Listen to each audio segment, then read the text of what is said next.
Hello everybody and welcome to gohash.in। बात हम Karnataka state से ला रहे हैं, जहां पर हम बात करें मिनिस्टर ईश्वरप्पा ने कहा कि उनका कोई इन्वॉल्वमेंट नहीं है सुसाइड केस में। जहां सब जानते हैं कि हाल ही में कॉन्ट्रैक्टर संतोष की बॉडी पाई गई उडुपी के लॉज में, जहां पर उन्होंने सुसाइड किया। सुसाइड करने की वजह ये रही कि उन्होंने बताया कि मिनिस्टर ईश्वरप्पा का इन्वॉल्वमेंट रहा उनके कॉन्ट्रैक्ट के अंदर, जहां पर वो डिमांड कर रहे थे 40% कमीशन। उन्होंने this video sponsored by Mahalakshmi Jewellers, United Hospital, KBN University, Surat Khazana, Shaheen Group of Institutions, Al Karim Wedding Mall, Easy Buy at Orchid Mall and by Orbis International School. Contract लिया था जिसकी वजह से जब वो पेमेंट के लिए आए तो 40% कमीशन की डिमांड की गई थी। इस तरह का स्टेटमेंट रहा संतोष ने और जिसकी वजह से उन्होंने सुसाइड कर ली। एक कॉन्ट्रैक्टर की डेथ, जहां पर डी के कुमार ने कहा कि ये संतोष जो है बीजेपी वर्कर थे और कमीशन के चक्कर में आकर मिनिस्टर ईश्वरप्पा की बात सुनकर उन्होंने अपनी जान ले ली।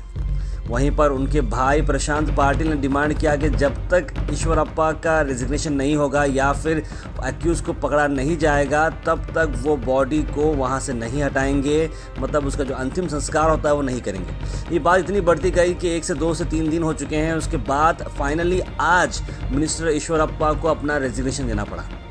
यहाँ पब्लिक के काफ़ी सारे प्रेशर के बाद, मीडिया के काफ़ी सारे प्रेशर के बाद, फैमिली के प्रेशर के बाद मिनिस्टर ईश्वरप्पा को अपना जो कैबिनेट पोस्ट है उसे छोड़ना पड़ा।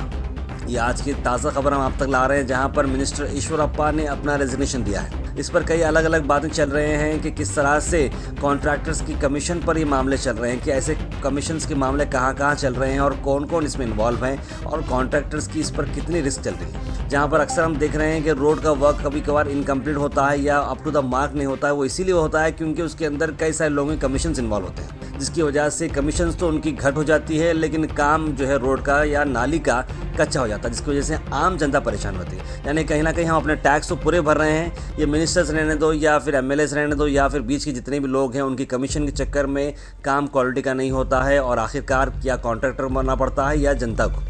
मिनिस्टर्स और सरकार हमेशा फ़ायदे में रहती है। उम्मीद करते हैं कि संतोष को जो कॉन्ट्रैक्टर हैं उन्हें इंसाफ ज़रूर मिलेगा और gohash.in स्टोरी के साथ कंटिन्यू आपके साथ बनी रहेगी। This video sponsored by Mahalakshmi Jewellers, United Hospital, KBN University, Surat Khazana, Shaheen Group of Institutions, Al Karim Wedding Mall, Easy Buy at Orchid Mall and by Orbis International school.